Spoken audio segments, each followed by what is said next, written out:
Mesdames, Messieurs, bonjour, bienvenue donc à ce webinaire organisé autour des récentes déclarations du président de la République qui a décidé à Ajaccio, puis devant le Conseil constitutionnel, d'accélérer sur la réforme constitutionnelle en mettant en débat quelques pistes sur le référendum, la reconnaissance des spécificités linguistiques ou encore l'adaptation aux normes nationales. Nous organisons ce jour donc un débat avec un plateau que d'aucuns nous envieraient, jugés du peu. Didier Moss est avec nous. Bonjour, Monsieur Moss. Vous êtes Bonjour. ancien. Bonjour. Vous êtes ancien conseiller d'État, ancien professeur des universités, ancien membre de juridiction constitutionnelle, président émérite de l'Association internationale de droit constitutionnel. Vous avez participé, entre autres, aussi à la rédaction d'un certain nombre de constitutions. Et bien entendu, vous commentez très régulièrement l'actualité constitutionnelle dans les médias pour journaliste que je suis. C'est un véritable plaisir de vous avoir sous la main. Géraldine Chavrier, même plaisir bien entendu, avec Bonjour. professeur des universités, bonjour madame, directrice de prépa ENA et de PrEP IRA, le CIPCA. C'est bien ça? Il y a autre chose à ajouter? Ce fut le cas, mais je ne suis plus Ah, ce fut directrice le de cas. l'ENA. D'accord, très bien. Patricia Demaille-Simoni, maître de conférence chez l'Université d'Artois, directrice du master droit des collectivités territoriales à Douai, interviendra à travers une petite vidéo qui date de quelques mois sur la thématique de la différenciation. Denis Pouillard, bonjour, merci d'être aussi avec Bonjour. nous. Vous êtes directeur de l'Observatoire de la vie politique et parlementaire et professeur de sciences politiques. C'est Honorable. bon? Je vérifie chaque fois. Et bien sûr, Éric Landau, avocat droit public, fondateur du cabinet Landau et associé et à l'initiative donc de cet échange, au sein duquel Benjamin Morel, professeur de sciences politiques, maître de conférence, auteur récent de La France en miettes, régionalisme, l'autre séparatisme aux éditions du CERF, donc interviendra aussi de son côté à travers des petits inserts d'enregistrement qu'il a réalisés pour nous donner son point de vue. Alors tout d'abord, bonjour à tous et merci à Eric Landau d'organiser ce webinaire. Alors je suis vraiment désolé de ne pas être parmi vous étant donné que eh bien, je suis à Lille je serai demain à Lille puisque je vous parle la veille pour une conférence auprès des étudiants de Prépéna qui va durer la journée sur le sujet qui nous réunit. Donc voilà, ça tombe à la fois bien et en même temps ça tombe mal. Mesdames, Messieurs, donc un certain nombre d'annonces ont été réalisées par le président de la République sur le référendum, l'IVG par exemple, les territoires. Éric Landau, est-ce que vous pouvez nous planter le décor, nous faire un petit rappel, un petit survol des annonces du président de la République? Alors, il y a un point que nous verrons à la toute fin qui était relativement détaillé sur le référendum, avec un élargissement des domaines de l'article 11 de la Constitution, donc du référendum d'initiative présidentielle. Un assouplissement, mais qui n'est pas extrêmement précisé, du référendum d'initiative partagée, et des propos très intéressants, mais sans la solution qui va avec, s'agissant des problématiques de concurrence de légitimité entre ce qui est posé par une loi référendum ou une consultation du peuple et ce que sont les interventions des assemblées en amont ou en aval de ceci. Autre annonce qui n'a pas vocation, je pense, à nous retenir très longtemps, c'est celle sur l'IVG, parce que c'est un sujet qui est posé comme une réforme, et il y a un débat derrière de société, mais qui n'est pas un débat à proprement parler juridique. Et il y a un gros volet sur les territoires, pour lequel le président est sans doute relativement avancé dans ses réflexions, mais pas dans ses annonces. Pourquoi ? Parce que la démarche doit être celle d'une co-construction avec l'Assemblée et le Sénat pour des raisons évidentes de majorité, mais aussi de légitimité. Et cette co-construction doit se faire sans que cela semble être des annonces toutes faites, posées par le président de la République, qui sur ce point a quand même fait deux références importantes. Une référence à ce qu'il avait déjà proposé en 2018, nous y reviendrons, et une deuxième référence à ce qui a été fait par le Sénat, les propositions sénatoriales qui ont été faites en plusieurs temps, et la dernière fois, il y a quelques mois, qui ont été des références appuyées en même temps qu'une main tendue. Les annonces ont également été plus précises s'agissant de la Corse. Pas de reconnaissance du peuple corse, mais entrée de la Corse dans la Constitution.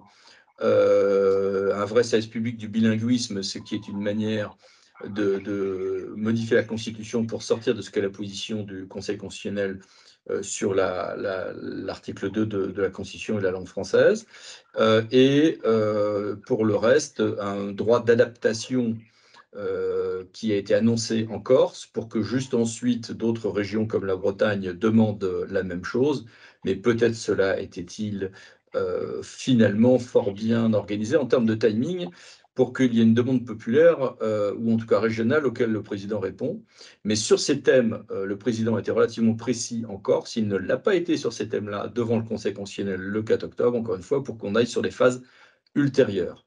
En tout cas, les réformes des territoires qui n'ont jamais été l'axe dominant de ces quinquennats semblent devenir, entre ceci et l'annonce d'une loi organique d'abord sur la Corse, aussi en plus de réformes constitutionnelles, mais aussi sur l'annonce il y a un an d'une grande loi sur la décentralisation. Tout ceci annonce probablement des changements. On ne peut pas ne pas corréler ceci avec les réflexions en cours également sur le mode de scrutin à Paris, Lyon et Marseille, mais ça n'aura sans doute pas vocation à nous retenir très longtemps. Mais il n'est pas possible non plus de totalement décorréler ces réflexions. Merci Eric Landau pour ces premiers éléments. Je fais juste rapidement un petit tour de table. Didier Moss, de votre côté, comment vous avez perçu ce moment constitutionnel? Écoutez, je l'ai perçu effectivement en deux étapes, comme ça vient d'être rappelé par Eric Landau. D'une part, en Corse, il y a quelques jours, et il y a quelques jours encore moins au Conseil constitutionnel. Mon sentiment personnel, c'est que le président a envie de faire quelque chose, il le dit, il lance quelques pistes, mais il a une vraie difficulté en termes de faisabilité. Bon, quelle majorité pour soutenir tel ou tel projet? Alors, si on les détaille simplement, mais en deux mots, bon, sur le volet référendaire, bon, là, on voit assez bien ce qu'on peut faire, encore faut-il trouver un accord politique et comment élargir le domaine du référendum, oui, mais il faut les poser des limites, notamment par exemple en matière fiscale ou en matière de liberté fondamentale. Bon. Et sur le volet territorial, on voit très bien qu'il y a trois mesures différentes. Il y a le problème de la Nouvelle-Calédonie qu'il faut traiter parce qu'on a épuisé les effets du statut actuel de la Nouvelle-Calédonie. Bon, il faut éventuellement faire quelque chose sur la Corse, mais le président a été très prudent puisqu'il a dit on fera quelque chose si vous êtes tous d'accord. Bon, et comme il y a pas énormément de chances que tout le monde soit d'accord, voilà. Et puis alors il y a le grand volet décentralisation. Bon, moi j'avoue que je suis un peu dubitatif parce qu'il y a très longtemps que j'entends dire qu'il faut faire des choses. Ça fait longtemps que je m'intéresse au sujet. Vous savez que j'ai été maire d'une commune, donc ça me touche directement. Mais je n'arrive pas à savoir ce qu'on veut mettre de concret au-delà de donnez-nous plus d'argent et un peu plus de responsabilité. Est-ce que véritablement il y a besoin de réviser la Constitution pour ça? Je n'en suis pas totalement convaincu. Voilà. Bon, donc, et dernier point, je ne veux pas être trop long, ce qui est très clair, c'est que dans tout ce qu'a dit le président de la République, il n'y a rien qui porte atteinte ou qui modifie l'équilibre des pouvoirs au niveau national. Très bien. Merci pour Géraldine Chavrier. Un oui avec plusieurs mais derrière, en quelque sorte? Moi, ce qui m'a intéressé pour ce qui concerne ces deux questions du référendum et des collectivités territoriales, c'est que oui, pour une réforme des collectivités, mais pas avec cet état d'esprit. C'est-à-dire que moi, j'ai vu un président qui veut revivifier la démocratie, qui veut mieux associer les citoyens à la décision. Et sa façon de percevoir, c'est d'évoquer le référendum, qui est quand même d'utilisation assez anecdotique en cours de mandat, alors que les collectivités territoriales, ils nous annoncent une réforme, mais finalement, ils les évoquent en expliquant la nécessité d'une meilleure efficacité publique, d'une rationalisation. Et tout ça n'est pas de nature constitutionnelle. C'est-à-dire qu'en fait, ils n'arrivent pas à se mettre dans la dynamique qui avait été celle de Jacques Chirac. Jacques Chirac, en fait, il était dans une situation qui n'était pas si éloigné de celle-ci. C'est-à-dire qu'il y avait une espèce de dépression démocratique. Il y avait eu le Front National qui était arrivé au second tour de l'élection présidentielle l'année d'avant. Et Jacques Chirac s'était dit, on ne peut plus vivre avec cette défiance de la France d'en bas à l'égard de la France d'en haut. Il faut rapprocher la décision du citoyen. Et donc, je mets un terme à la décentralisation purement législative parce que purement administrative, et je passe à une décentralisation constitutionnelle parce que c'est un phénomène de nature constitutionnelle qui est relatif à la démocratie, à une façon d'exercer, de vivre la démocratie autrement. Et je renvoie un petit peu aux propos du président Mitterrand, qui était la nouvelle citoyenneté. Donc moi, je suis extrêmement intéressée par une révision de la Constitution qui concernerait les collectivités territoriales, mais outre effectivement l'incertitude quant au contenu, la façon de l'approcher ne me rassure pas beaucoup. Très bien. Denis Pouillard, on termine voilà. Est-ce que le parallèle avec la situation de la présidence Chirac vous convient aussi ou pas? Non, je ne comparerai pas avec Jacques Chirac. Moi, je constate simplement que lorsqu'il y a des commentaires qui consistent à dire le président n'a rien dit, c'est pas évident du tout au niveau de la politique. Quand on n'a pas de majorité à l'Assemblée nationale et qu'on a, qu'on le veuille ou non, un Sénat qui est opposé à la majorité présidentielle, c'est quand même le contexte politique qu'il faut constamment rappeler. Le président de la République a dans son défi permanent, parce qu'il est dans un défi permanent depuis 2017, c'est bien évident. Moi, je dis, il a été courageux de reprononcer. C'était pas évident. Le mot autonomie Oui. en ce qui concerne la Corse. À ce sujet, d'ailleurs, je rappelle qu'il a évoqué aussi la Nouvelle-Calédonie. Je ne sais pas si c'est du courage ou pas du courage, mais en tout état de cause, il est dans son rôle de président de la République d'assumer ses responsabilités. Et là, il a pris de grandes responsabilités, je le répète, c'est un défi. J'ajoute aussi, parce que dans les commentaires de presse, on ne l'a pas suffisamment noté, qu'il a mentionné les Outre-mer. Or, là, il faut renvoyer aussi à tous les voyages du ministre de l'Intérieur en Nouvelle-Calédonie, dans les départements d'outre-mer et en Corse. Et j'ai l'impression qu'il y a un duo de ce côté-là qui se confirme entre le président et le ministre de l'Intérieur. Jusqu'où ça ira, ça, on le verra plus tard. Mais moi, je continue à penser que il est dans... Attention, c'est un fond oui, un fond du tableau, si je puis dire, ou un arrière-plan. N'oubliez pas Saint-Denis. La rencontre de Saint-Denis, elle se fait devant les chefs des partis politiques, elle ne se fait pas devant les groupes parlementaires. Il ne faut pas l'oublier. C'est un nouveau volet dans la communication politique et dans la communication du président, bien évidemment. Il s'adresse aux chefs des partis politiques et qu'est-ce qu'il a envie de faire dans les prochains jours, vraisemblablement les prochaines semaines, c'est de continuer ce dialogue avec les partis politiques. Or là, il leur propose des sujets sur lesquels je suis bien obligé de constater que les partis restent muets, tant sur la Corse que sur la Nouvelle-Calédonie, que sur la décentralisation, exception faite effectivement des états d'âme qui ont été soulevés à l'égard du référendum, notamment des initiatives partagées. Très bien. Merci, Monsieur Pouillard. On va demander aussi à Benjamin Morel, bien entendu, son avis sur cette question. La première annonce sur laquelle il me semble important de se concentrer, c'est évidemment la question de la Corse. Alors, je ne vais pas reprendre tout ce que j'ai pu dire dans divers médias et dans diverses tribunes. Je dirais qu'il y a deux aspects. D'abord, il y a la faisabilité. Je crois qu'il y a quand même pas mal de malentendus sur ce qui a été dit et pas dit à Ajaccio l'autre jour. L'idée d'un pouvoir normatif sous le contrôle du Conseil constitutionnel et du Conseil d'État, ça peut en réalité vouloir dire beaucoup de choses, beaucoup de nations. Alors pas Simeoni, visiblement, qui est assez réaliste, mais en tout cas beaucoup parmi les nations ayant entendu un statut à la néo-calédonienne. On est a priori, si à la fois on écoute le discours de Gérard Larcher par la suite, qui évidemment aura en la matière une forme de droit de veto, mais pas que lui également, et évidemment l'interview de Bruno Retailleau dans Corse Matin, on serait plutôt sur quelque chose qui relèverait de ce qui a été proposé en 2018 en réalité par Emmanuel Macron lors du discours de Bastia, c'est-à-dire quelque chose qui faciliterait ce qui a été mis en place en 2002. À voir si des choses peuvent évoluer. Et après, sur le fond, évidemment, je peux vous poser, je dirais, une position qui sera une analyse de fond d'opposition, mais même si je crois que après une semaine à ferrailler là-dessus, elle est un peu connue. Il y a deux points qui posent problème, hein, évidemment. Le premier point est relatif à l'idée d'un pouvoir législatif. Il est très très loin de la coupe aux lèvres et a priori, ça paraît relativement exclu.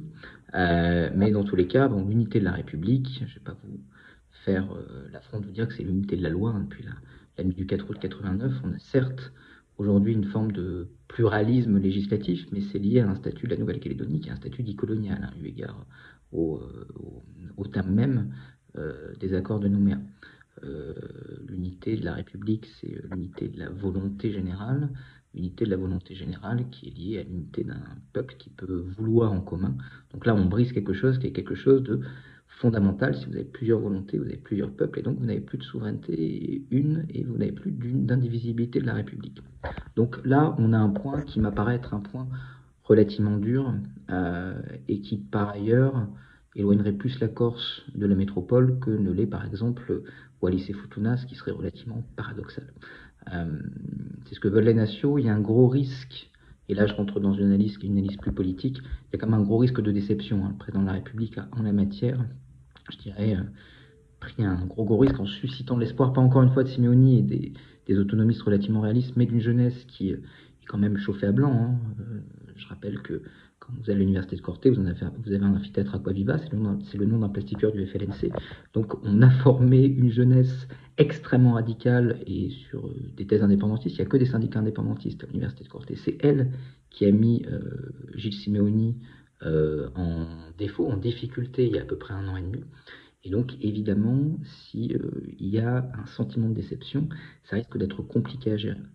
L'autre aspect qui pose problème, c'est que quand même on évolue par rapport au discours de 2018 sur la définition de ce que serait la collectivité corse, en parlant de communauté culturelle, linguistique, etc. Donc là aussi, c'est quelque chose que je pense est su par chacun, mais il n'y a pas de communauté culturelle qui est reconnue dans la Constitution. Donc si on commence à reconnaître une communauté culturelle, en considérant que, eh bien, un citoyen n'est pas que citoyen, si on rompt avec la vision universaliste, ce qui n'empêche pas évidemment à chacun d'avoir sa culture, mais si on reconnaît une communauté culturelle dans la Constitution, il faut reconnaître les autres. Alors ça vaut évidemment pour les Bretons qui ont tout de suite demandé l'autonomie, évidemment, ça vaut pour les Alsaciens, mais ça vaut également pour le jeune de banlieue qui vient et qui va dire, moi aussi, ma communauté culturelle, elle doit être reconnue. Alors on va dire oui, c'est pas la même chose parce qu'en réalité la communauté corse elle est toute, oui, sauf que la République n'a pas à connaître ça. Et donc à partir du moment où je reconnais la communauté culturelle corse, je dois reconnaître les autres communautés culturelles, ou bien je les hiérarchise. Et si je les hiérarchise, je suis désolé, mais ça c'est pas la République. Il ne faut pas confondre Maurras et Marianne, ça c'est pour le coup du racisme, parce qu'il y a une communauté culturelle qui mérite reconnaissance et l'autre, par définition, non. Donc là, on met le doigt dans quelque chose qui m'apparaît fondamentalement dangereux. Ce qui va sortir de ce projet de loi constitutionnelle, et je m'en arrêterai là, objectivement, je ne sais pas. Ça dépend déjà du fait qu'on ait ou pas un projet de loi sur la Corse qui est à part par rapport à toutes les autres annonces potentielles. Si c'est dans le pot commun, j'y reviendrai dans une prochaine vidéo probablement, mais c'est peu probable que ça aille très loin.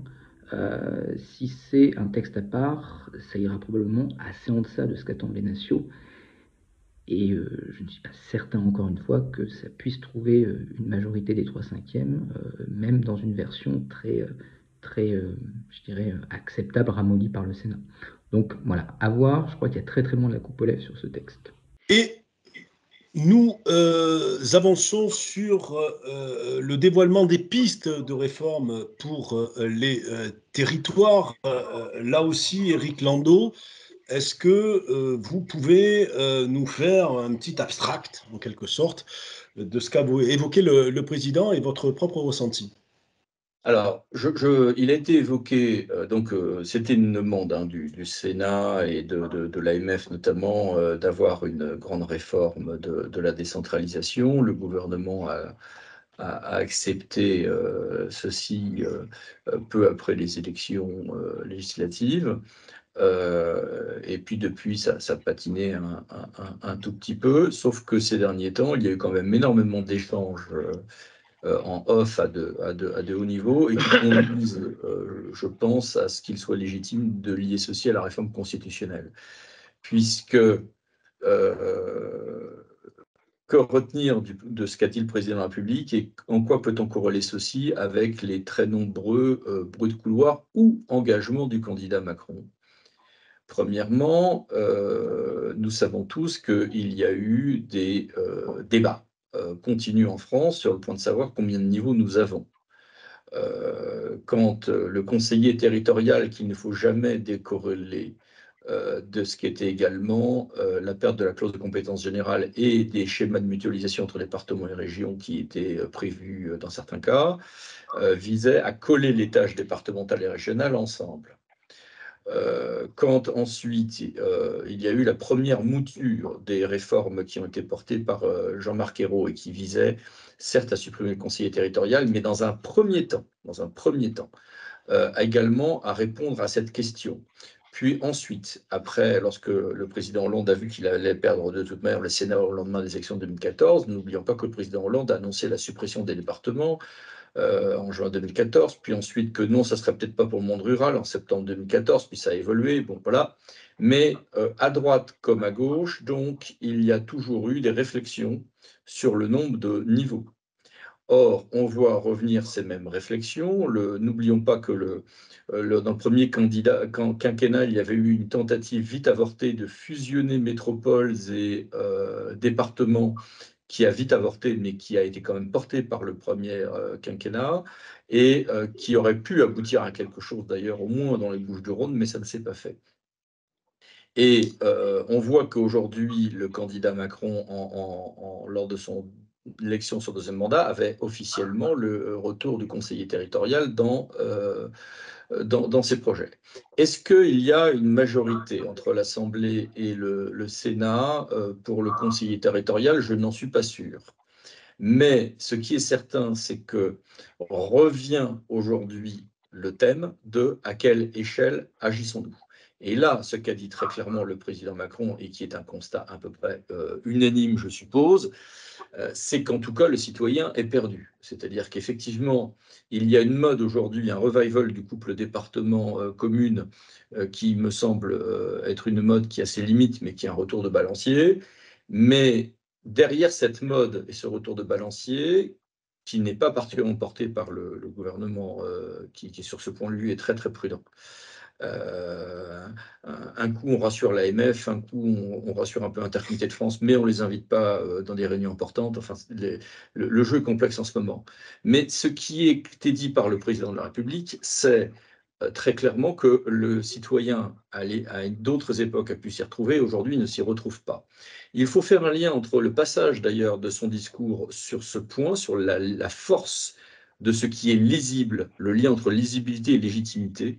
Rappelons-nous que le président de la République l'a fait également au début de son discours sur la lisibilité de la Ve République, lui ayant permis d'être efficace. C'était ce par quoi il a commencé une partie de son discours.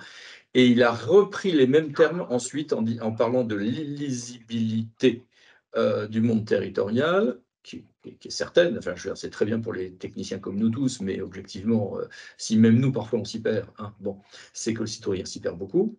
Et donc, ceci nécessite de remettre en question l'organisation des pouvoirs ou la coopération entre pouvoirs.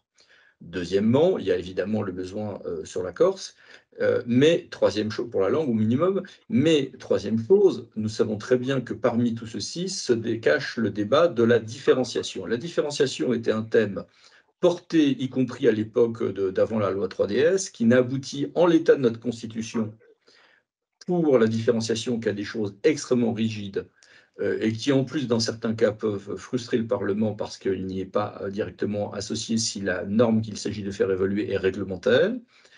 Donc, il va de soi que si on veut aller beaucoup plus loin dans la différenciation, sans pour autant glisser vers un État fédéral, eh bien, une réforme constitutionnelle s'impose.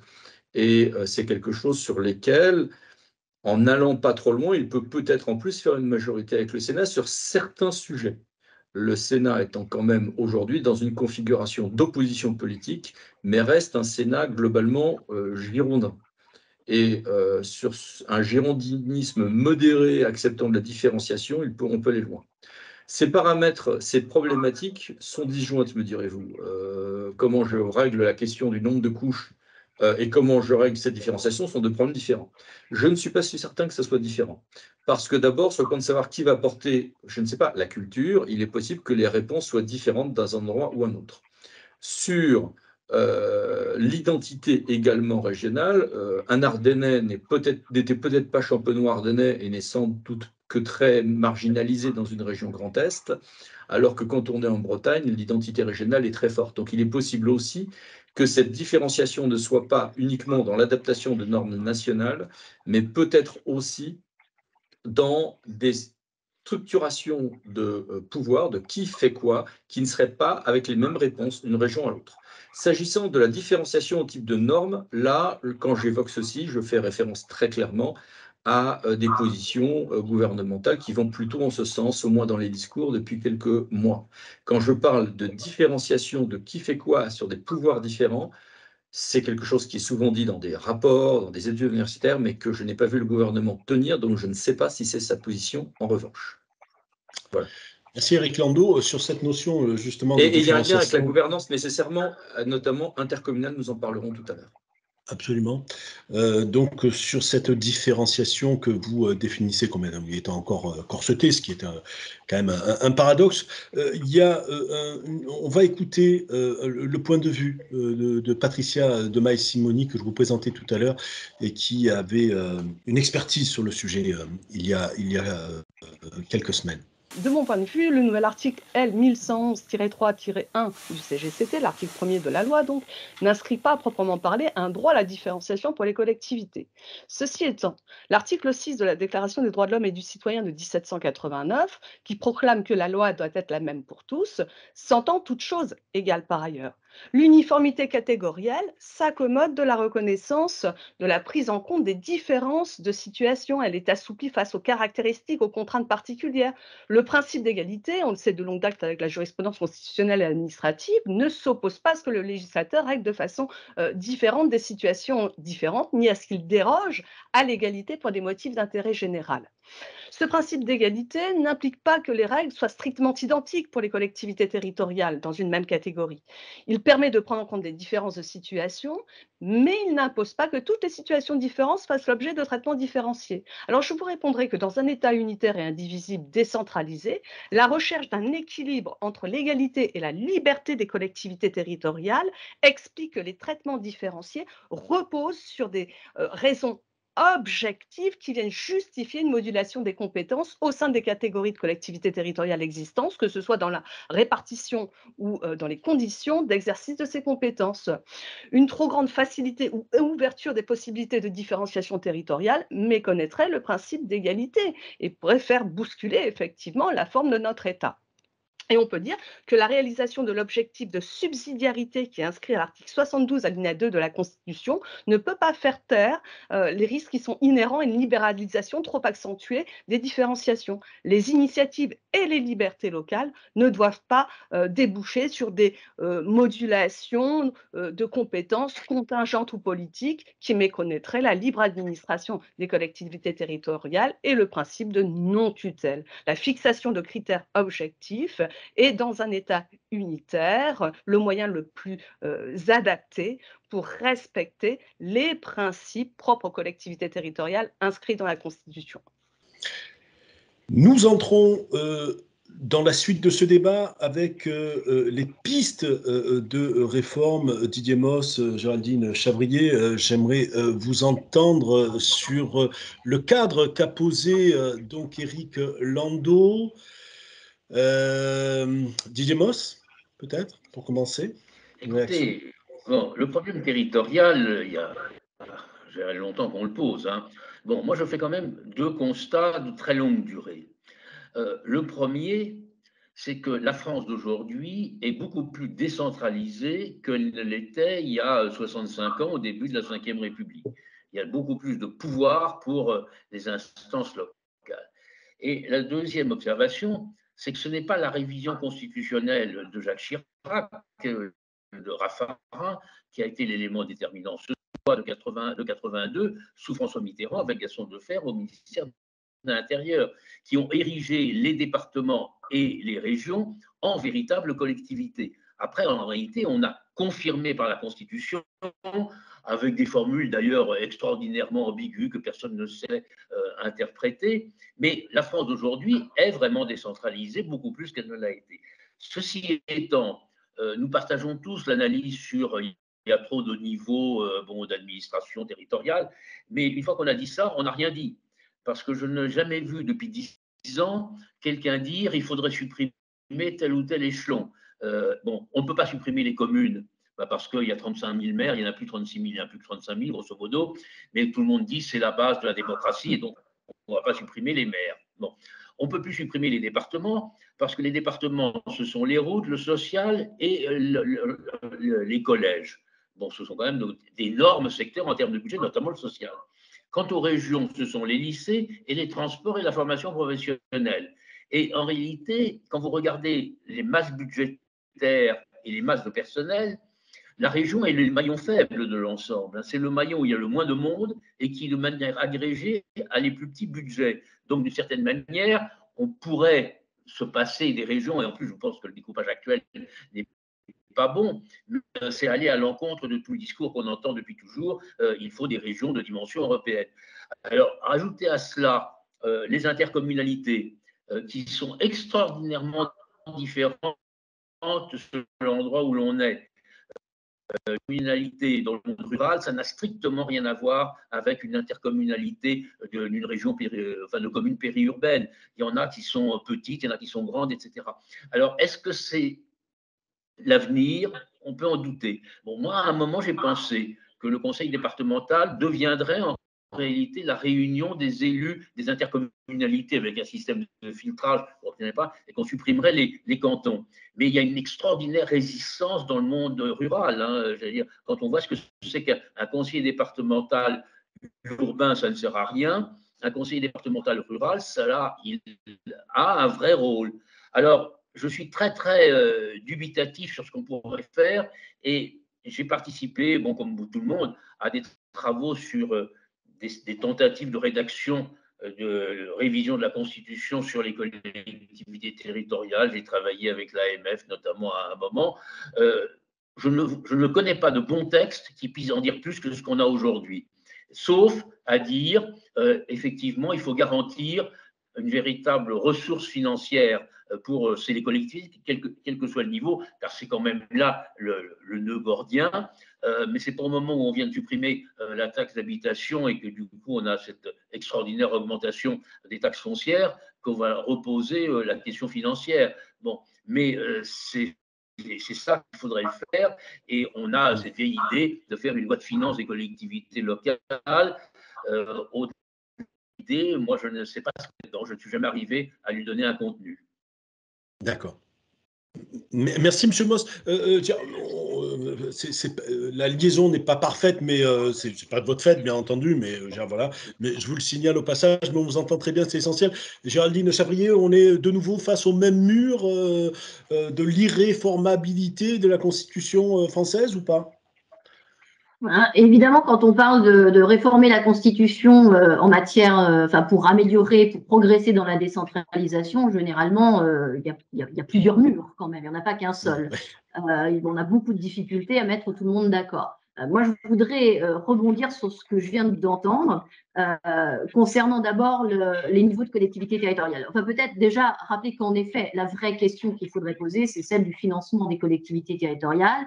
Et je comprends parfaitement que ça ne se fera pas parce que vous parliez de mur, là, on va assez rapidement se retrouver dans une impasse. En revanche, pour ce qui est de ce qu'il appelle la révision de l'architecture territoriale, je partage entièrement ce qui vient d'être dit. Je voudrais juste souligner que lorsqu'il parle de cette architecture, On ne sait pas s'il parle de son projet global de décentralisation, auquel cas ça pourrait tout simplement prendre la forme d'une loi. Et au regard de ce qui vient d'être dit, on parlait de l'intercommunalité, il y a des réflexions en ce moment sur une éventuelle simplification, notamment par suppression de la communauté d'agglomération qui paraît moins nécessaire aujourd'hui, essayer de réduire le nombre de catégories de PCI. Et puis, par la loi, je crois que s'il se bornait à la loi, il ne va pas lâcher son idée de conseiller territorial. Ça fait assez longtemps qu'il en parle. Je pense qu'il l'a répété plusieurs fois. Donc, on aura probablement l'instauration d'un conseiller territorial. Mais je me demande, quand il annonce comme ça une réforme de la Constitution pour évoquer les collectivités territoriales, soit il ne parle que de la Corse et des Outre-mer, soit il parle des autres territoires, ce qu'il a l'air de signifier.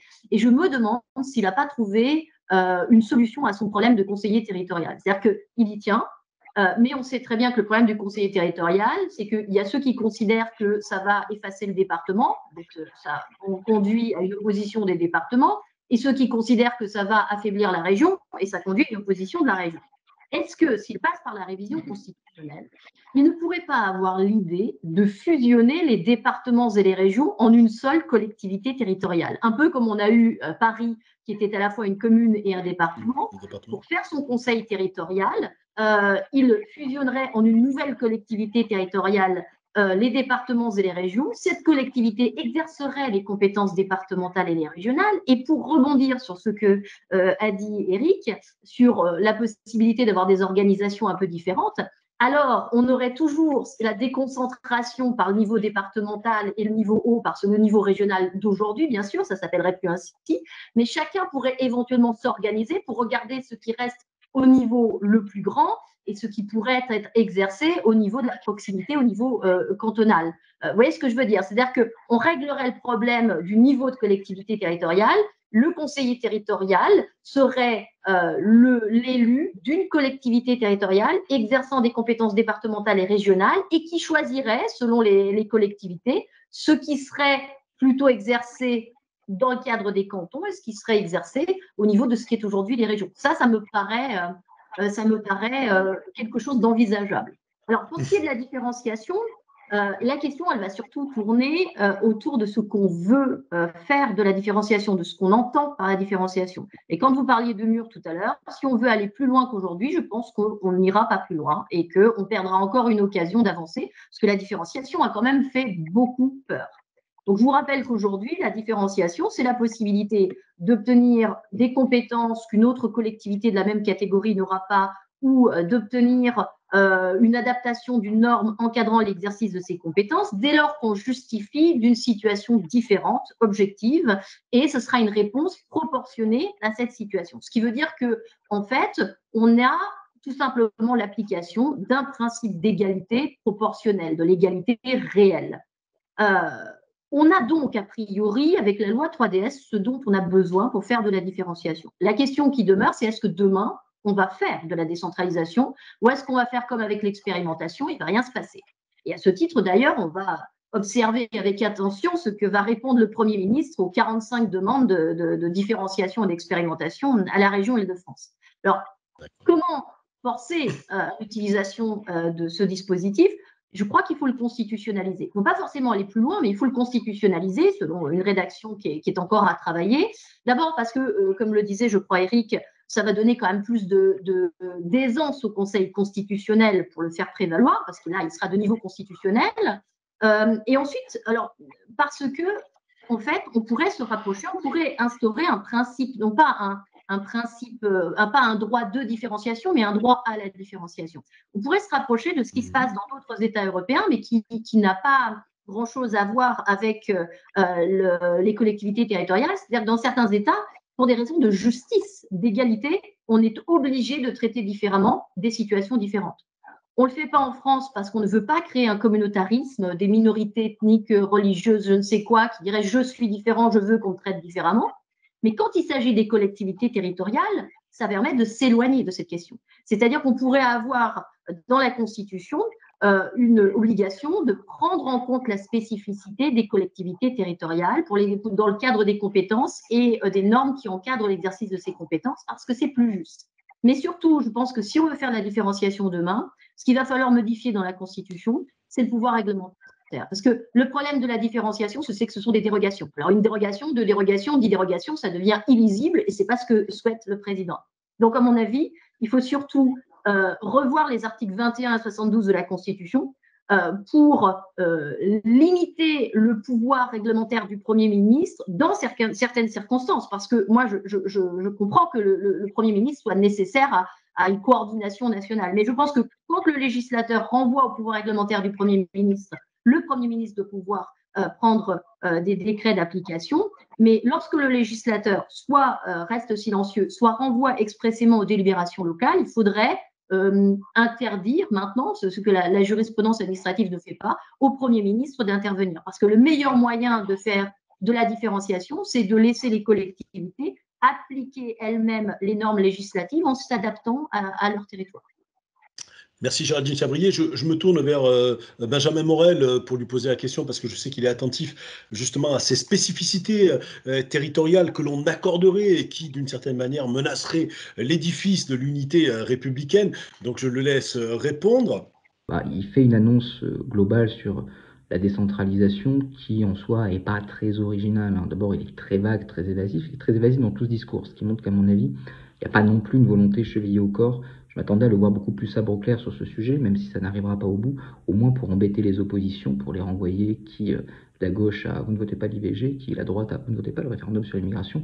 Finalement, le caractère assez flegmatique du président qui a fait des annonces très floues, notamment sur le référendum, me fait douter d'une volonté aussi importante de l'Élysée. Revenons-en à nos moutons. Si je reste sur le volet collectivité dans la Constitution, je aborderai dans une prochaine vidéo la question d'un projet de loi ordinaire. On a des annonces qui sont très floues, qui renvoient à la fois aux travaux du Sénat et probablement à travers justement la notion d'un droit, d'une capacité à déroger à la norme, en fait à ce qui était proposé lors de la révision 2018. Donc là je crois qu'il n'y a rien de bien neuf sous le soleil, on est un peu sur ce serpent de mer du premier quinquennat, avec un rappel de cette révision à intervalles réguliers, et il avait déjà eu l'occasion de revenir justement sur ces nouvelles rédactions de l'article 72. Bon, évidemment, mais je ne suis pas sûr que ce soit le lieu de poser le débat. On a des vrais points de désaccord entre nous, je pense, sur ces sujets. Je trouve qu'un ordre juridique fondé sur la dérogation, c'est quand même un peu la négation de ce qu'on pourrait appeler un ordre juridique. Ça paraît quand même relativement étrange. Ça crée une forme à la fois d'instabilité et dont les collectivités seraient les premières victimes. Mais bon, je passe sur ce type de débat qu'on a déjà eu et qu'on aura encore à l'avenir.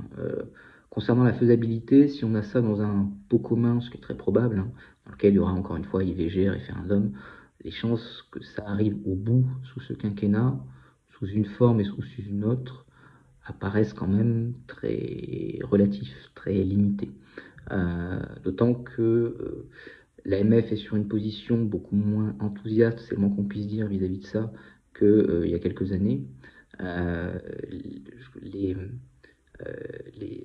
velléités de Valérie Pécresse là-dessus ont également fait bouger pas mal de choses, je pense notamment à gauche, le SMIC, etc.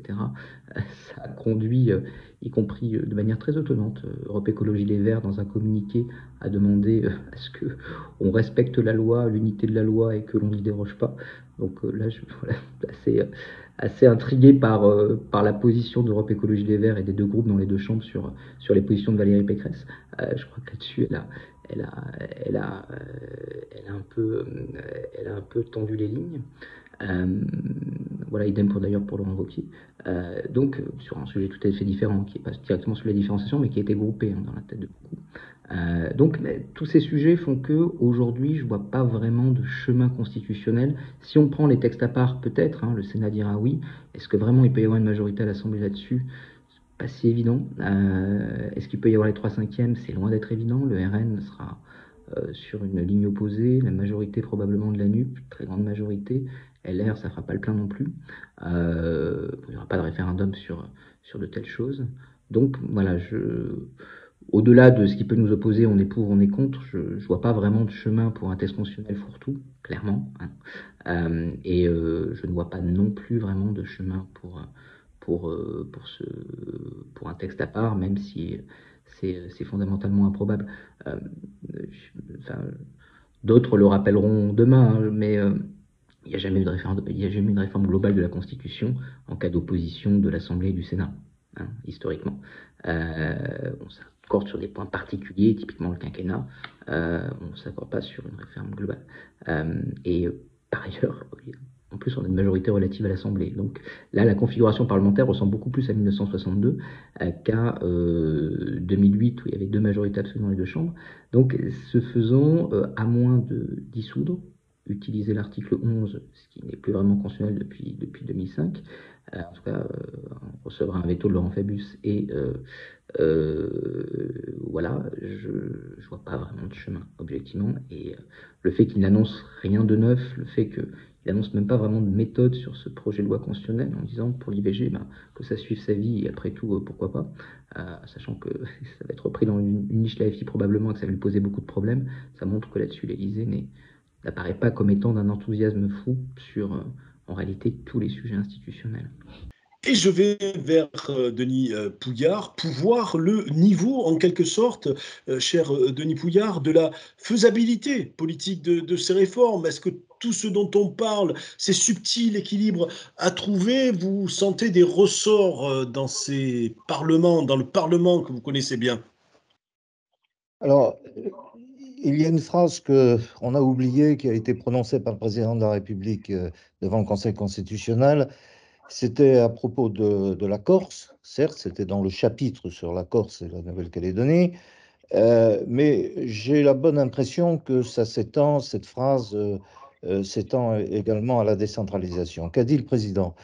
Il a prononcé le mot de nouvelle répartition des pouvoirs. Je souhaiterais que on s'interroge tous, pas uniquement aujourd'hui, autour de cette table ronde, sur cette nouvelle répartition des pouvoirs.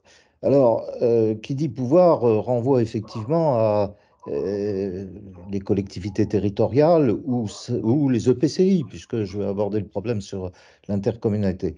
Moi, je me sens un peu rajeunir, je le dis à Didier Mauss, parce que nous avons suivi tous les deux dans les années 70, 71, je ne parle pas de 69, mais 70, 71, euh, cette notion du pouvoir régional. Aujourd'hui, nous avons des régions, j'insiste là-dessus, qui ont trois domaines, et les Français ne savent absolument pas ce que font les régions au niveau des schémas économiques régionaux. Les élus non plus, d'ailleurs, ne sont pas au courant. Ils ne savent pas, les élus et les Français ne savent pas ce qui se passe au sein des pouvoirs, enfin des conseils régionaux, au niveau des schémas environnementaux. Ils ne savent pas non plus ce qui se passe au niveau de l'économie sociale et solidaire. Or, quand j'évoque ces trois thématiques, en fait, nous sommes au cœur de la vie quotidienne des Français et des élus. J'insiste là-dessus parce que nous avons les ingrédients au niveau du pouvoir régional. Et puis, pour moi, il y a le deuxième volet qui est les EPCI et l'intercommunalité. Parce que et quand on regarde au niveau sociopolitique, finalement, ce système, d'un côté, vous avez le suffrage universel direct avec une représentation par section, c'est-à-dire, en fin de compte, une répartition par département de la ventilation politique des conseils régionaux.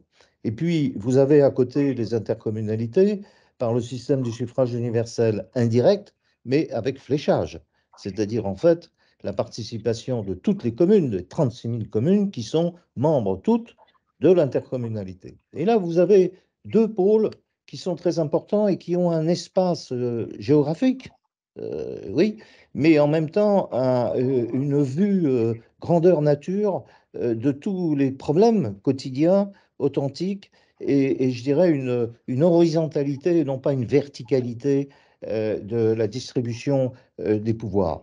Donc, moi, j'insiste là-dessus.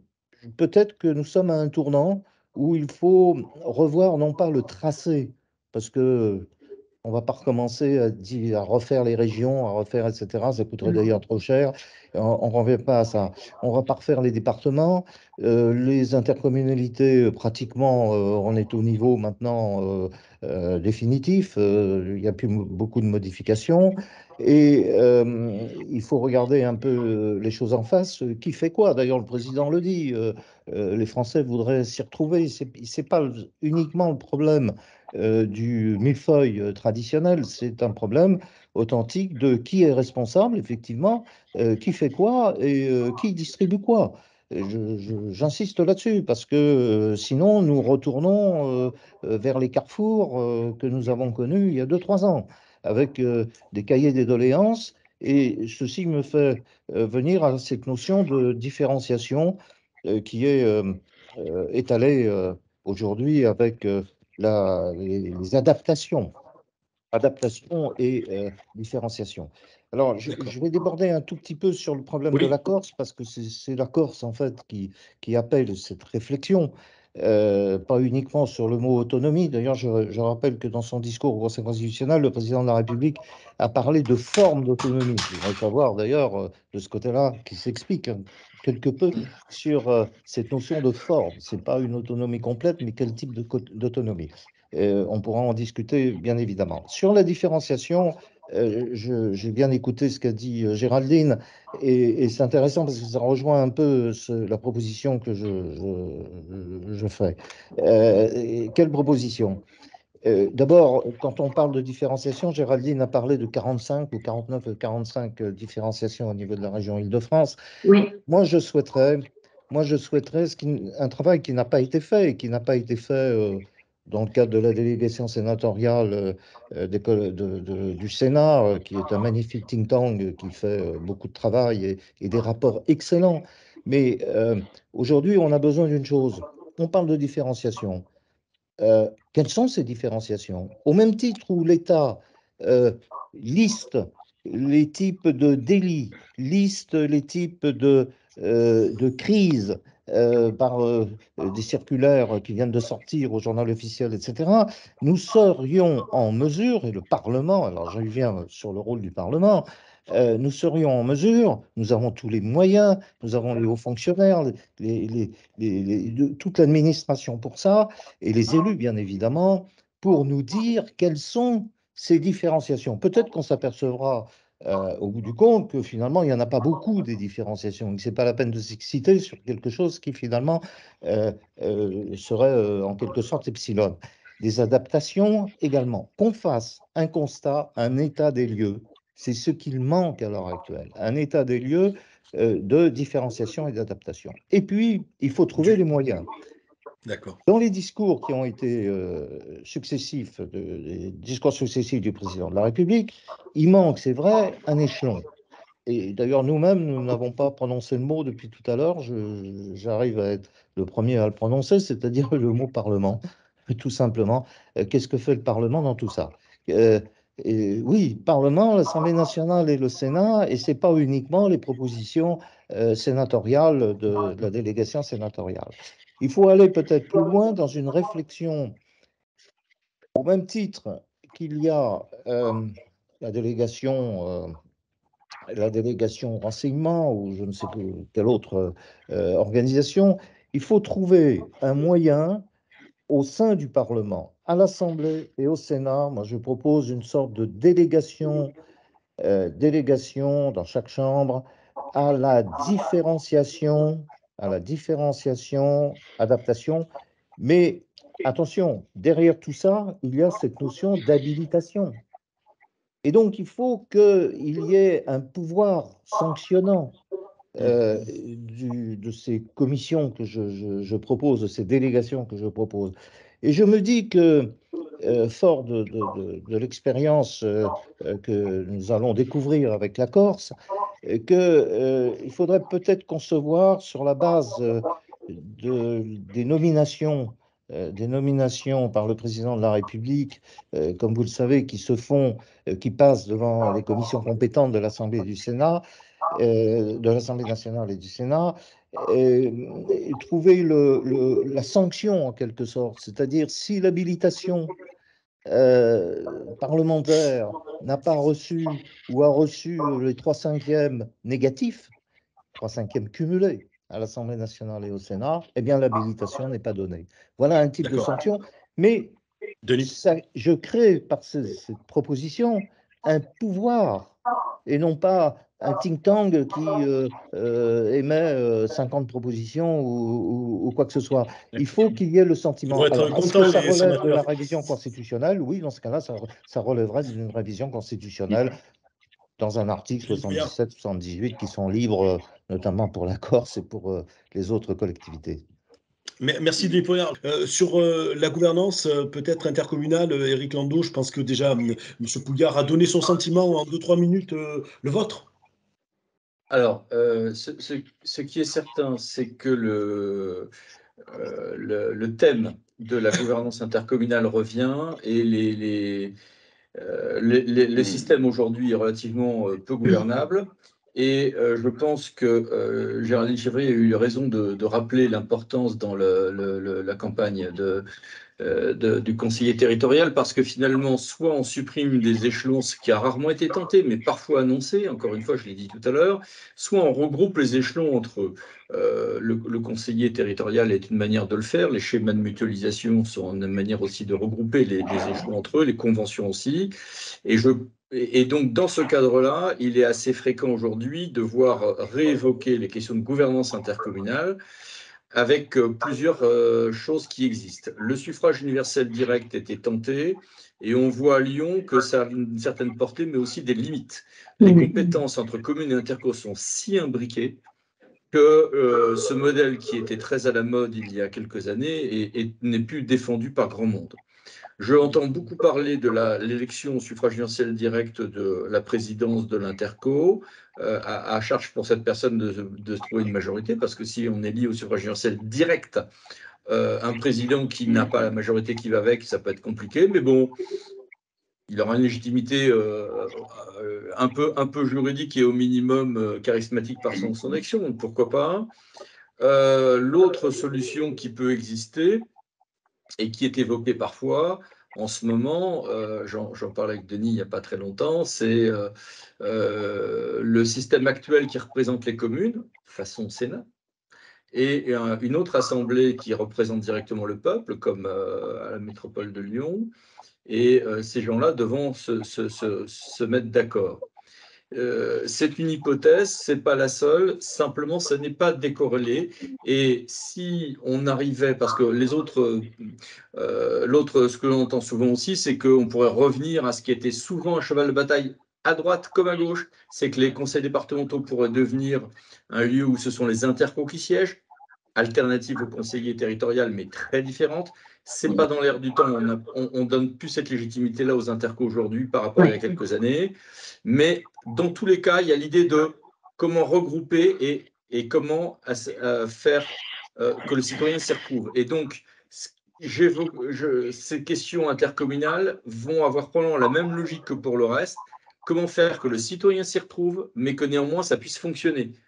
Une assemblée principale et le suffrage universel direct à côté d'un gros Sénat qui serait l'équivalent des actuels conseils communautaires ou métropolitains pourrait être une solution. Si on fait le conseiller territorial ou quelque chose comme ceci, et en décidant que dans zone par zone, c'est un tel qui a le lead ou pas, par exemple, on pourrait très bien regrouper compétences des collèges et des lycées, mais pourquoi peut-être géré par les régions ou peut-être géré par les départements, si c'est ce qu'on veut faire dans tel ou tel endroit, par exemple par convention. On a déjà l'article 11-18 qui permet des choses comme ça en réalité dans le CGCT.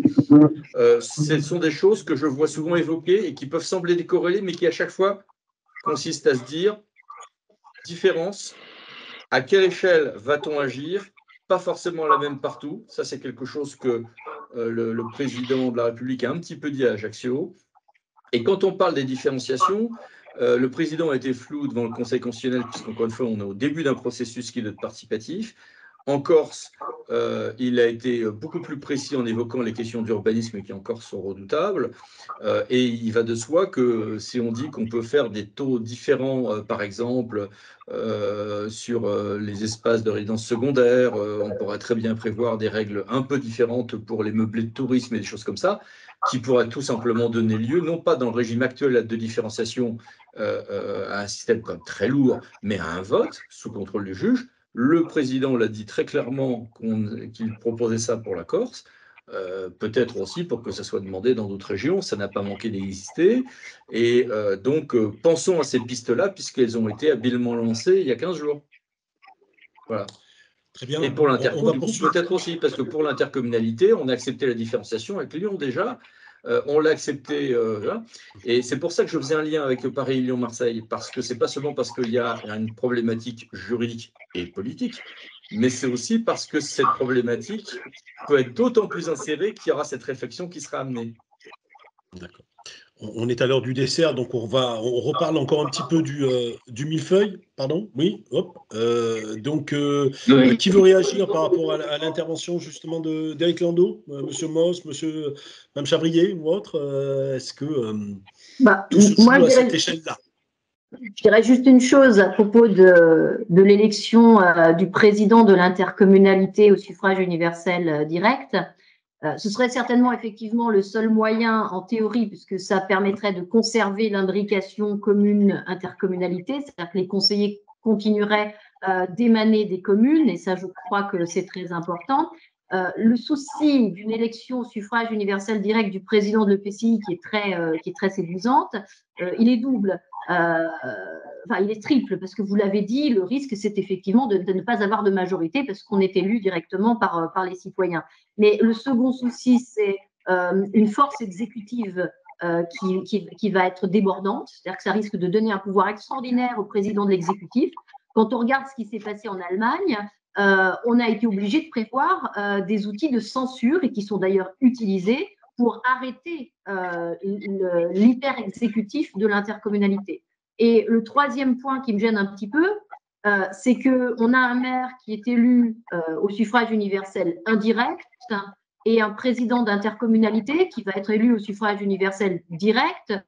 Il va y avoir brutalement une différence de légitimité qui n'est pas forcément souhaitable sur le territoire, je pense. Moss. Pardon? Oui. Moi, je voudrais dire quelques mots, si c'est possible, là-dessus. Sur la différenciation, il est évident que si on veut aller vers une forte différenciation, il faut une révision constitutionnelle, parce qu'il faut que le juge ne soit plus lié par le principe d'égalité. Actuellement, on a quand même ce principe qui domine l'ensemble de la répartition de nos compétences. Mais je crois que par rapport à la différenciation, il faut aussi parler de modulation.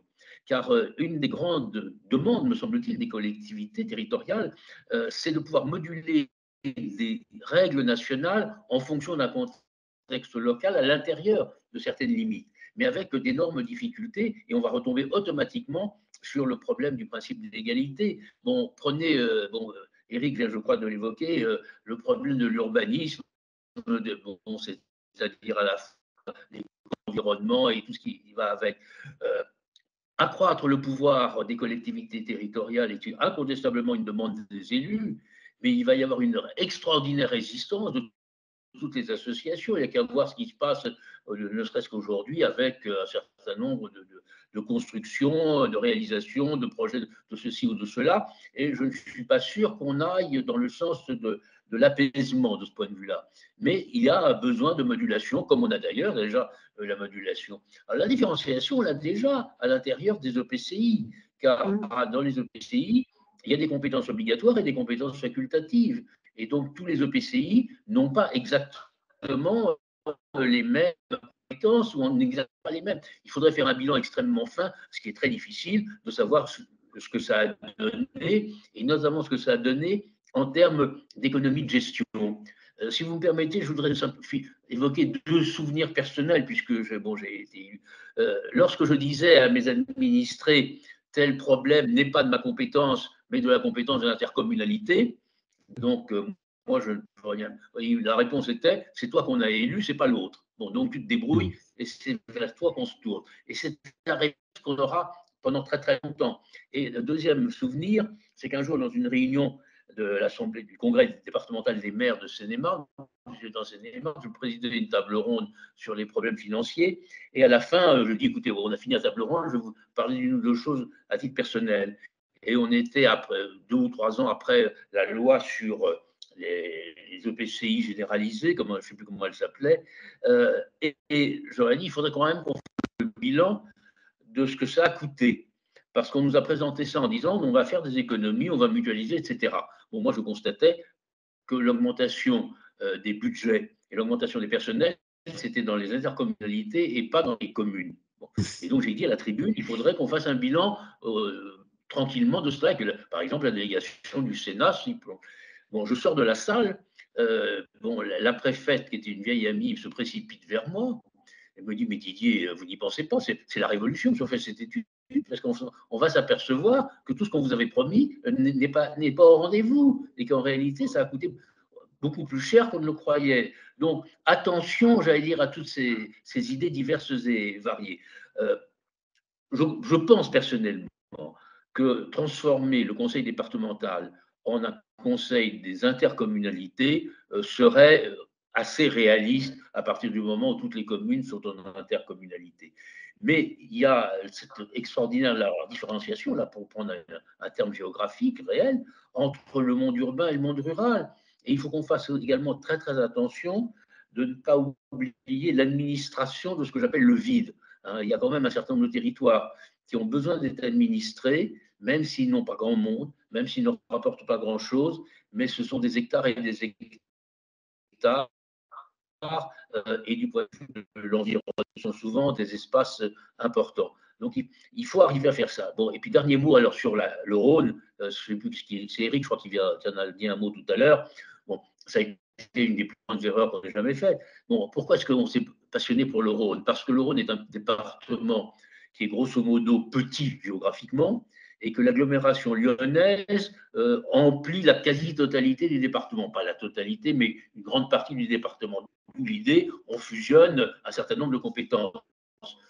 Mais ce raisonnement n'est transposable nulle part ailleurs, compte tenu de la géographie. Essayez de le faire dans le Nord et de voir si l'agglomération lilloise remplit la totalité du département du Nord, l'agglomération toulousaine, la totalité du département de la Haute-Garonne, ou l'agglomération bordelaise, la totalité de la Gironde, vous verrez que le système ne marche pas. Et il avait été inventé pour le Rhône, bon, avec les échecs que l'on sait pour les promoteurs, puisque ni l'un ni l'autre n'en a véritablement profité. Donc, attention, et il faut y aller, mais bon, Denis leur dira encore mieux que moi, il y a quand même tout le problème politique du Sénat. Bon, j'allais dire, on ne fera rien en matière de décentralisation, quel que soit le niveau qu'on envisage, si on n'a pas le Sénat avec soi. Bon, et je ne vois pas pourquoi le Sénat, en ce moment, ferait quelque chose de sympathique, même si, contrairement à ce qu'on croit, il est complètement dans l'opposition. Je rappelle souvent que la quasi-totalité des lois actuellement sont votées à la suite d'une commission mixte paritaire positive. Il y en a encore eu il y a 2 jours sur les 2 lois sur la justice. Bon, et que la véritable majorité actuelle, elle est majorité du Sénat plus majorité minoritaire de l'Assemblée nationale. Et ce sont les deux ensemble, à travers les CMP, qui font la loi. Mais ça va très bien pour la loi, ça n'ira pas du tout pour la Constitution. D'accord. Merci de rappeler effectivement cette évidence. Juste sur, on avance. Donc les questions linguistiques, après on parlera de référendum. On essaie de ramasser tout ça. Éric Landau, on va quand même d'abord poser la question à Benjamin Morel qui a écrit un bouquin là-dessus il y a très peu de temps. Là, on a en effet des réunions qui devraient avoir lieu entre Gérard Larcher, qui tient une majorité sur ce sujet au Sénat, et Yael Braun-Pivet, qui ne tient objectivement pas grand-chose à l'Assemblée nationale, du moins dans la formation des majorités. Ce qui est un point important en réalité, parce que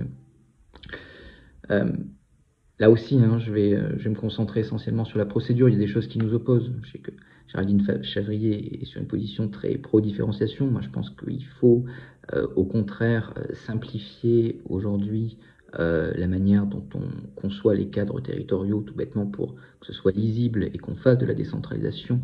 Ce qu'elle doit être, c'est-à-dire un instrument de démocratisation des politiques publiques, et pas une concertation entre élus pour savoir comment on partage telle ou telle compétence. Mais bon, ça, c'est encore une fois un débat de fond. Ce qui est intéressant, c'est que Macron tranche pas, il dit les deux, hein. Donc, à partir de là, ça montre que là-dessus, il n'y a pas une vision qui est excessivement claire. Est-ce qu'un tel texte peut avoir un chemin?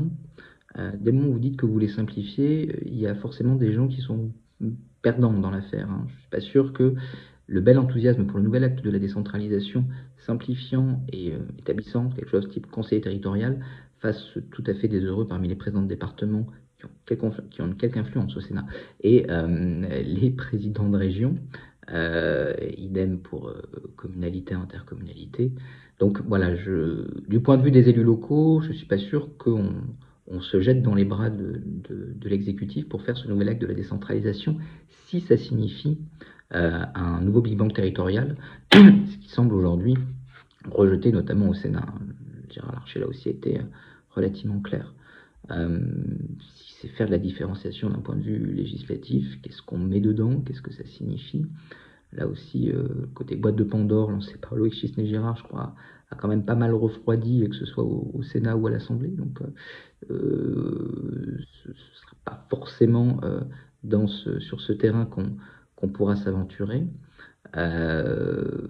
Donc voilà. Après, il y a également un danger que je crois l'exécutif, accessoirement la DGCL, et également les sénateurs ont à l'esprit, c'est que aujourd'hui, on lance un texte dans la machine parlementaire, personne ne peut garantir comment il sort.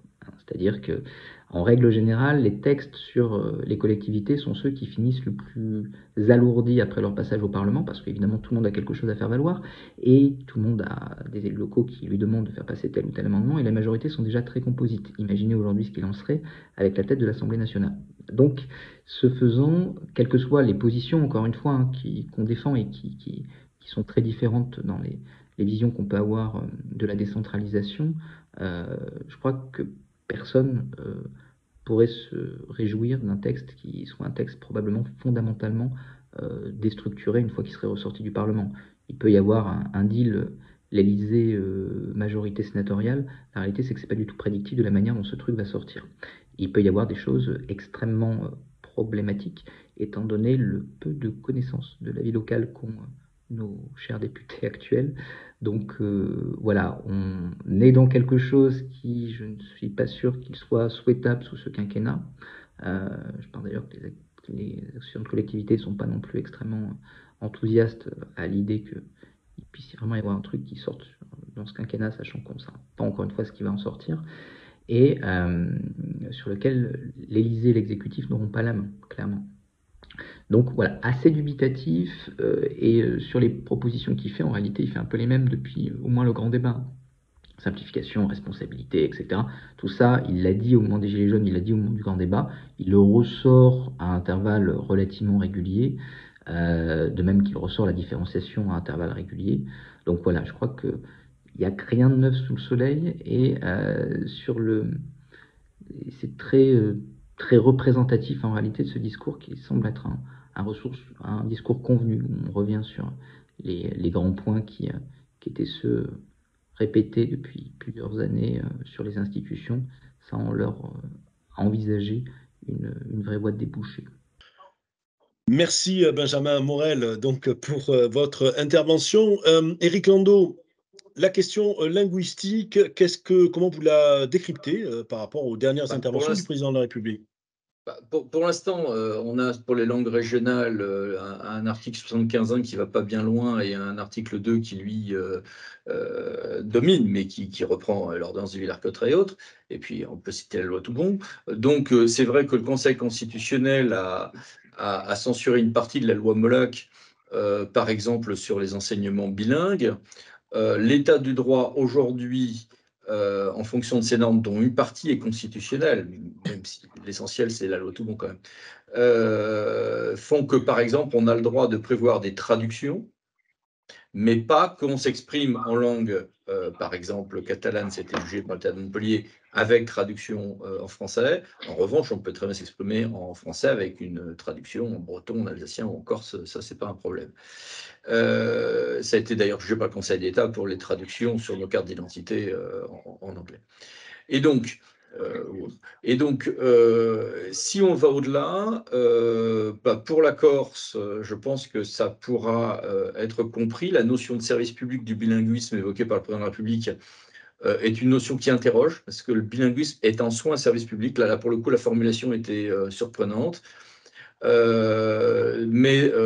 Est-ce que demain, pour prendre les endroits où c'est simple, en Bretagne ou en Alsace, on va plus loin, peut-être.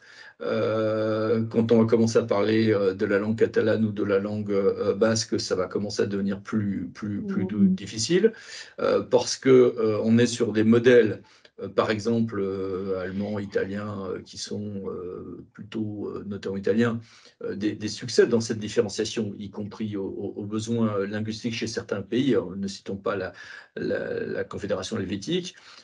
Quand on va commencer à regarder ce qui se passe en Belgique ou en Espagne, on peut être un peu plus inquiet, et surtout dans des modèles très éloignés de ce à quoi nous sommes accoutumés dans notre monde très centralisé, et où l'Île-de-France, en plus, pèse économiquement, ce que ne pèsent pas certaines capitales dans les pays étrangers, ce qui joue aussi dans les rapports territoriaux.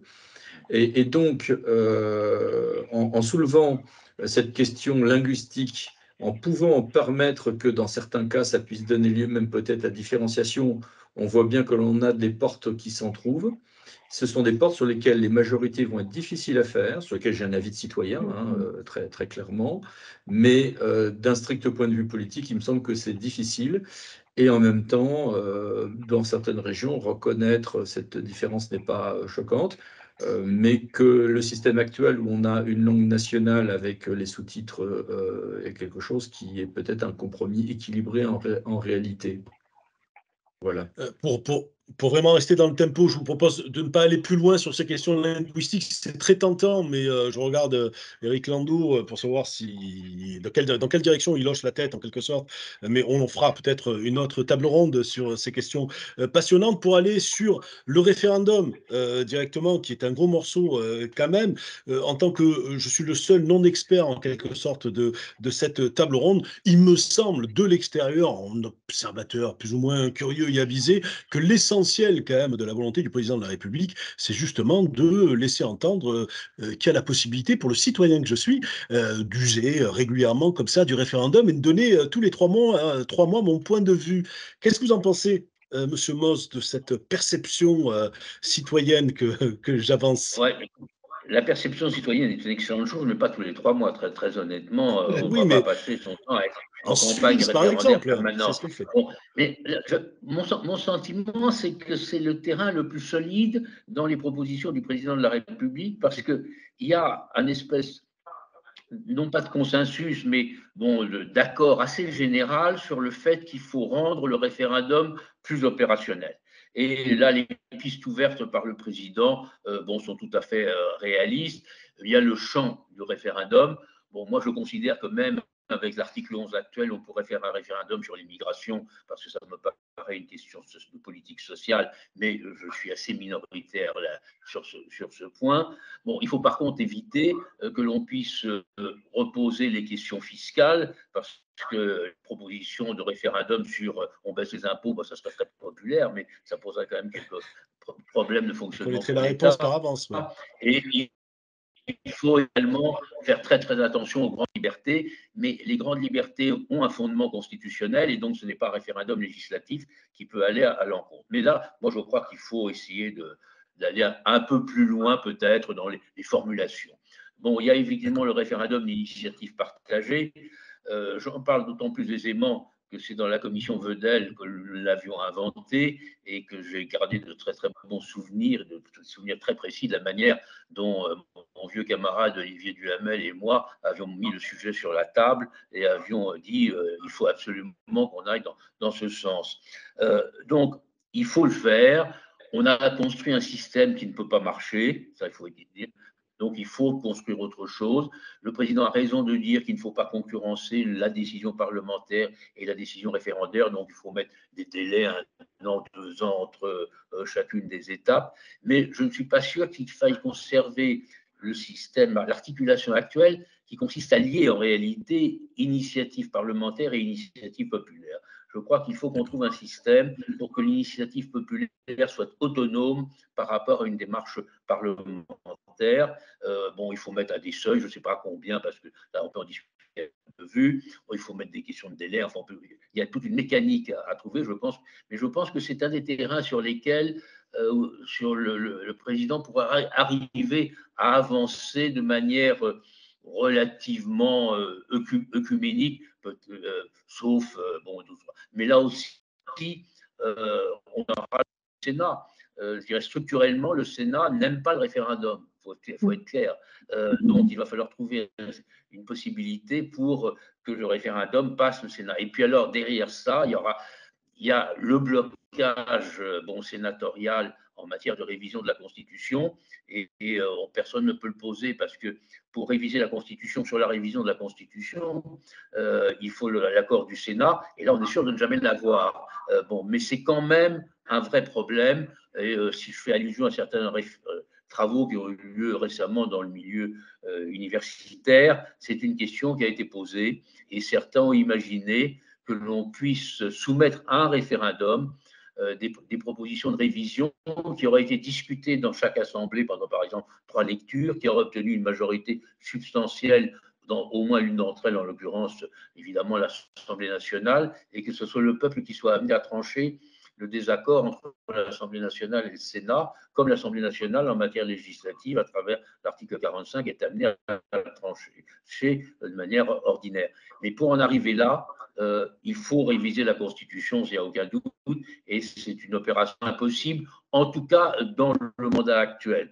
Bon, un de mes interlocuteurs avec qui j'évoquais ça me disait « ça ne peut se faire qu'au lendemain d'une élection présidentielle, à condition que le président de la République ait clairement annoncé dans son message, enfin dans son programme, et qu'il y ait une pression politique telle qu'on ne puisse pas s'y opposer. » Mais on n'est pas là du tout aujourd'hui. Et on voit très bien, et je termine là-dessus, que la limitation à 2 du nombre de mandats du président, qui en soi est une bonne chose, affaiblit extraordinairement le président dans le second mandat, indépendamment de toute considération de majorité.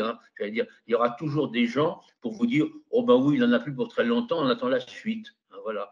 Et comme le président américain dans son 2e mandat est d'ailleurs toujours affaibli, voilà. On le savait au moment de la révision de 2008, et on en voit les effets accentués aujourd'hui par le contexte politique. Mais une constitution est faite pour vivre dans un contexte politique, et ce qu'il y a de passionnant, alors que nous fêtons les 65 ans de la Constitution, c'est de voir qu'on est face à une situation politique inédite. Je ne dis pas qu'elle n'avait pas été envisagée à l'origine, mais elle est inédite, et l'inédit pour les observateurs, qu'ils soient sociologues, politistes, juristes ou historiens, c'est toujours plus intéressant que la répétition de la séquence précédente. Géraldine Chabrier, pour sortir de la fatigue démocratique, il faut passer par ça, par les référendums. Vous y croyez? Pas beaucoup. Pas beaucoup. Je ne pense pas qu'on va développer subitement un dynamisme du référendum. Regardez le référendum local ou les consultations locales. On utilise assez peu ce genre d'outils. Alors effectivement, si on permet aux citoyens de l'actionner par eux-mêmes, on aura certainement davantage, mais je crois que l'avenir de l'association du citoyen à la prise de décision, ça ne sera pas le référendum. Finalement, c'est un très vieil outil. Je crois qu'il faut inventer de nouvelles méthodes pour faire participer le citoyen au fur et à mesure de l'élaboration des textes. Il faut qu'il soit associé à une décision. Moi, je suis toujours étonnée de voir la durée de la discussion générale au Parlement. Vraiment, est-ce que cette discussion générale où tout le monde répète exactement la même chose tout le temps est vraiment nécessaire? Est-ce qu'on ne peut pas utiliser ce temps pour inventer autre chose, pour faire participer le citoyen? au débat, faire remonter des informations de terrain, je ne sais pas. Mais le référendum, je trouve ça très bien. Ça fait partie des vieux outils de notre démocratie. On ne va pas s'en priver. Et c'est très bien si on permet en effet plus facilement aux citoyens de le déclencher. Mais ça ne me paraît pas l'avenir de la démocratie. D'accord, très bien. J'ai pas l'impression quand même que les outils qui existent soient très performants. Je veux dire les débats nationaux, les machins, etc. ou autres. Enfin, On ne l'a pas encore inventé. Moi, on l'a pas encore inventé. Je dis souvent, depuis les grands auteurs qui ont synthétisé les questions de séparation des pouvoirs, enfin tout ce qui fait aujourd'hui le gouvernement d'un État, tout ça est resté à peu près identique. On n'a pas beaucoup évolué sur les grandes théories générales, alors que tout le reste a changé. La famille a changé, les modes de transport ont changé, tout a changé, sauf la façon qu'on a d'envisager l'exercice du pouvoir. D'accord. Denis Pouillard, de votre côté, je vais vous embêter avec une petite question taquine. Je sais pas moi, tout ce qui est démocratie participative, tout ça ou autre, ça vous paraît être un lieu de réinvention de la démocratie? Les expériences de démocratie participative passent, Géraldine Chevrier l'a dit, notamment par les référendums locaux. Or, très honnêtement, les référendums locaux n'ont pas apporté une preuve évidente de la légitimité, en quelque sorte, de la démocratie participative. Moi, personnellement, j'ai l'exemple de Notre-Dame-des-Landes, qui est un référendum local, en fin de compte, déclenché par le président de la République. Et puis, vous connaissez le résultat, en fin de compte. Et quand on regarde les référendums locaux, on s'aperçoit en fait qu'ils n'ont pas de grande valeur et qu'ils ne représentent pas un engagement citoyen. Mais moi, je partage entièrement les propos de Didier Mauss et cette réflexion me fait penser au niveau sociopolitique, une fois de plus, et électoral, à un danger à l'heure actuelle de l'utilisation du référendum. Laurent Fabius rappelait à juste titre, c'est un oui ou un non. Sauf que notre sociologie politique a changé et que nous avons un comportement aujourd'hui électoral complètement et totalement différent. Nous ne sommes vraisemblablement pas dans une conception binaire du oui ou du non. Et ce que je crains, à l'heure actuelle, en regardant les partis politiques, les formations politiques, les groupuscules, le monde associatif, c'est que nous ayons au cours de ces campagnes référendaires, si nous les faisons demain sur n'importe quoi, l'immigration, n'importe quoi, en fin de compte, un côté bonnet blanc, blanc bonnet, modèle des présidentielles de 1969, qui constitue un parti du bulletin blanc, avec un risque énorme dans les référendums aujourd'hui. Je répète, l'électorat n'est plus du tout le même. Et un risque énorme de voir finalement les blancs et nuls dépasser les oui. Et alors, quelle valeur donnerait-on dans ce cas-là, au suffrage exprimé, le oui par rapport au suffrage exprimé? Donc, il faut réfléchir à ça.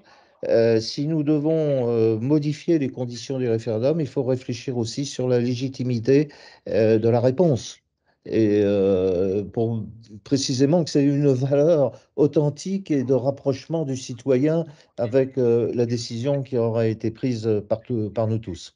Et la responsabilité, bien évidemment.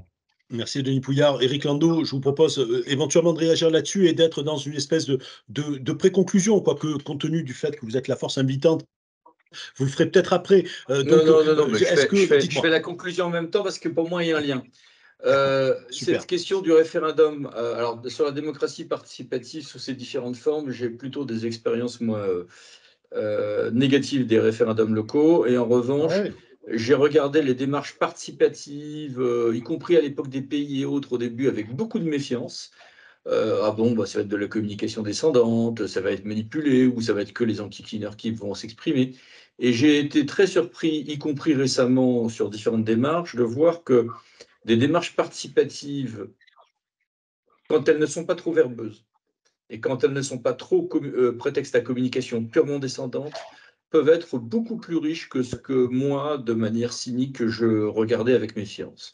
Donc, le principe, oui, que ça s'incarne dans le référendum, je rebondis sur ce que disait Géraldine, bof.